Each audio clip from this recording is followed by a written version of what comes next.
EVM को लेकर क्या आया सुप्रीम फैसला? आखिर विपक्ष को कैसे लग गया बड़ा झटका? पीएम मोदी को मिल गया भुनाने का मौका। सियासी उठा पटक है या चुनावी चाल? नेताओं के बोल और इरादों में क्या है अंतर? राजनीतिक दंगल में कौन किस पर है भारी?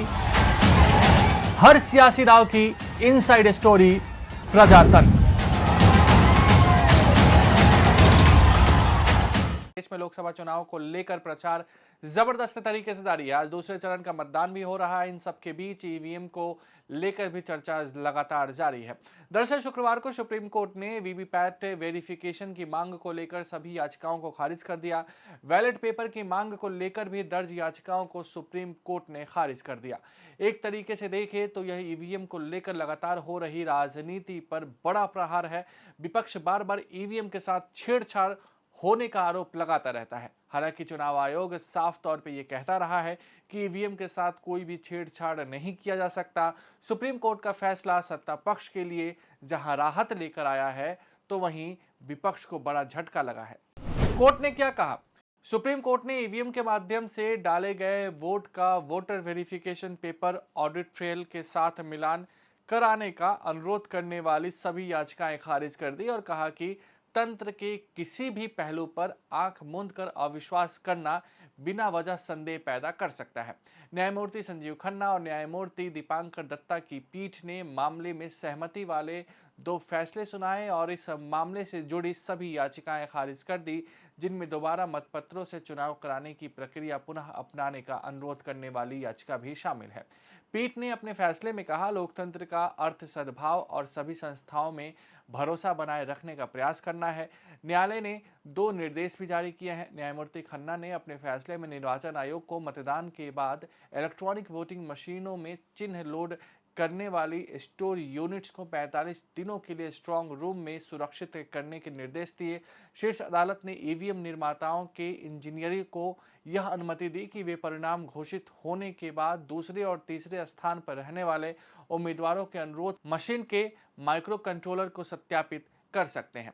विपक्ष ने क्या कहा? विपक्ष के तमाम नेता ईवीएम को लेकर सवाल उठाते रहे हैं। कांग्रेस महासचिव जयराम रमेश ने एक पोस्ट में लिखा कि वीवीपैट पर जिन याचिकाओं को आज उच्चतम न्यायालय ने खारिज किया, उनमें भारतीय राष्ट्रीय कांग्रेस प्रत्यक्ष या अप्रत्यक्ष रूप से एक पक्ष नहीं थी। हमने दो न्यायाधीशों की पीठ के फैसले पर विचार किया है और चुनावी प्रक्रिया में जनता का विश्वास बढ़ाने के लिए वीवीपैट से अधिक उपयोग पर हमारा राजनीतिक अभियान जारी रहेगा। सपा प्रमुख अखिलेश यादव ने भी कहा कि कानूनी लड़ाई हमारी जारी रहेगी।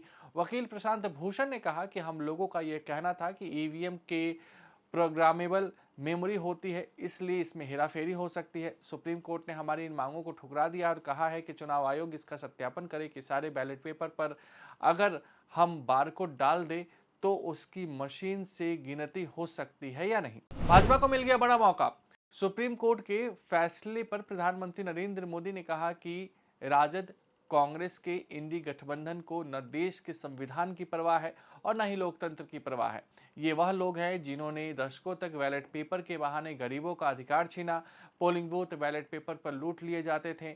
जब गरीबों को ईवीएम की ताकत मिली तो चुनाव के दिन लूट करने वालों को बर्दाश्त नहीं हो रहा था, इसलिए वे ईवीएम को हटाना चाहते थे। लेकिन आज सुप्रीम कोर्ट ने मतपेटियों को लूटना का इरादा रखने वालों को ऐसा करारा झटका दिया है कि उनके सारे सपने चूर चूर हो गए हैं। प्रधानमंत्री आज बिहार में थे। वहीं बीजेपी के राष्ट्रीय प्रवक्ता शहजाद पूनावाला ने कहा कि आज लोकतंत्र के लिए महान दिन है क्योंकि इसकी जीत हुई है। आज बाबा साहेब अंबेडकर जी, संविधान, ईसीआई और लोकतंत्र की जीत हुई है। कांग्रेस, उसका पूरा गठबंधन और उसका पारिस्थितिक तंत्र जो ईवीएम के खिलाफ अफवाहें और निराधार दावे फैला रहे थे, हार गए हैं। किसे झटका किसे राहत? ईवीएम को लेकर पहली बार सवाल नहीं उठाया जा रहा है। 2014 से लगातार इसको लेकर सवाल विपक्षी की ओर से उठाए जा रहे हैं। भाजपा के 400 पार के दावे पर विपक्ष लगातार ये कह रहा है कि सत्तारूढ़ दल ईवीएम के साथ छेड़छाड़ कर सकता है, इसलिए उसे 400 पार का विश्वास है। हालांकि बड़ा सवाल ये भी है कि यह विपक्ष उस समय सवाल क्यों नहीं उठाता जब उसके उम्मीदवार या उसकी पार्टी जीत जाती है। हाल में ही 5 राज्यों में विधानसभा के चुनाव हुए थे। तेलंगाना में कांग्रेस को जबरदस्त जीत मिली। वहीं मध्य प्रदेश, छत्तीसगढ़ और राजस्थान में पार्टी को हार का सामना करना पड़ा था। राजस्थान, मध्य प्रदेश और छत्तीसगढ़ को लेकर कांग्रेस ईवीएम पर सवाल उठाने लगी, लेकिन तेलंगाना को लेकर कांग्रेस ने कुछ नहीं कहा और सरकार भी बनाई। ऐसा ही कुछ कर्नाटक में भी था, जब कांग्रेस को जबरदस्त जीत मिली थी। ऐसे में विपक्ष दो तरह की राजनीति करने की कोशिश कर रहा है, जो देश के लिए सही नहीं है। जाहिर सी बात है कि जनता विपक्ष की इस राजनीति को देख रही होगी। दूसरी ओर भाजपा को सुप्रीम कोर्ट के फैसले से विपक्ष पर निशाना साधने का बड़ा मौका मिल गया है। भाजपा खुलेआम बता सकती है कि विपक्ष हार का बहाना ढूंढ रहा है। ये लड़ाई बहुत लंबी है, वीवीपैट को लेकर के, ईवीएम को लेकर के और बैलेट पेपर को लेकर के। ये लड़ाई लंबी है।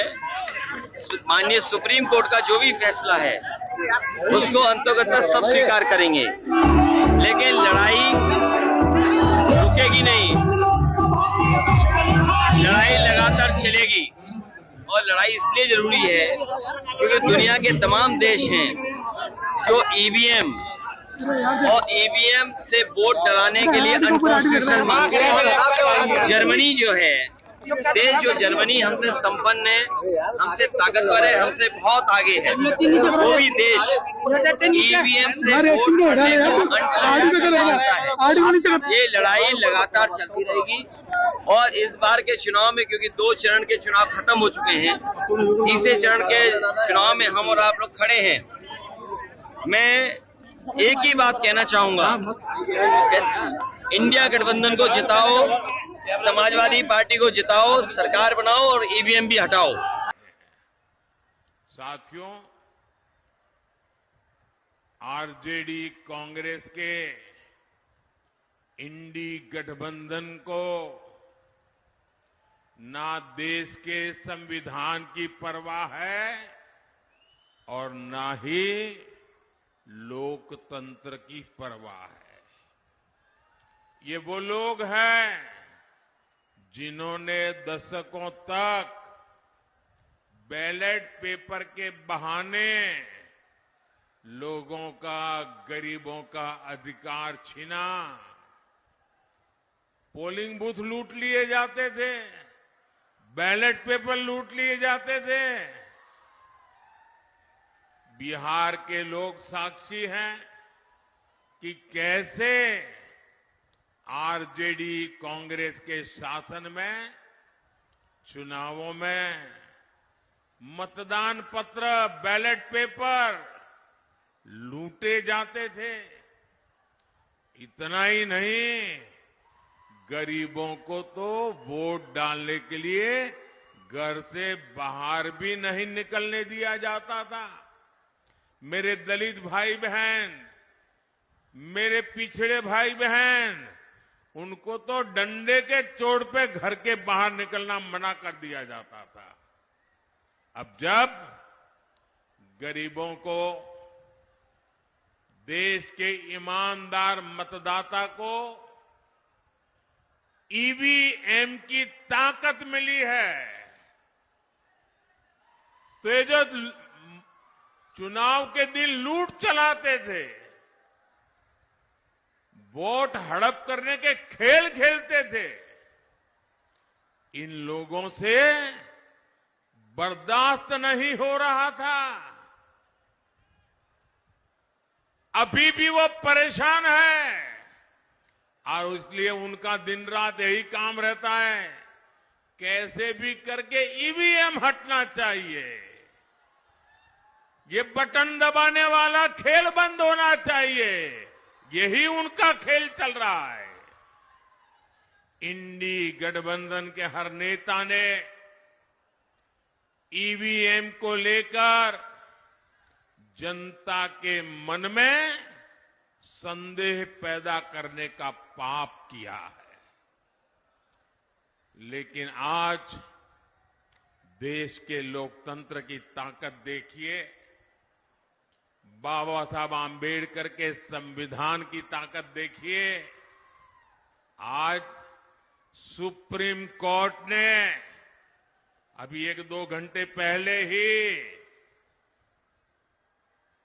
मतपेटियों को लूटने का इरादा रखने वालों को ऐसा गहरा झटका दिया है, ऐसा गहरा झटका दिया है कि उनके सारे सपने चूर चूर हो गए।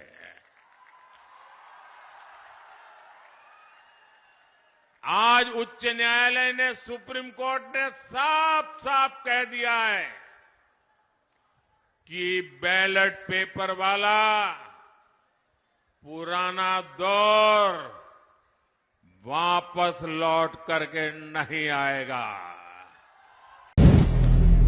अगर आप भी लेना चाहते हैं देश दुनिया की तमाम जानकारी तो आज ही सब्सक्राइब करें हमारे चैनल को। साथ ही नीचे दिए बेल आइकन को जरूर दबाएं ताकि हर अपडेट आप तक पहुंच सके।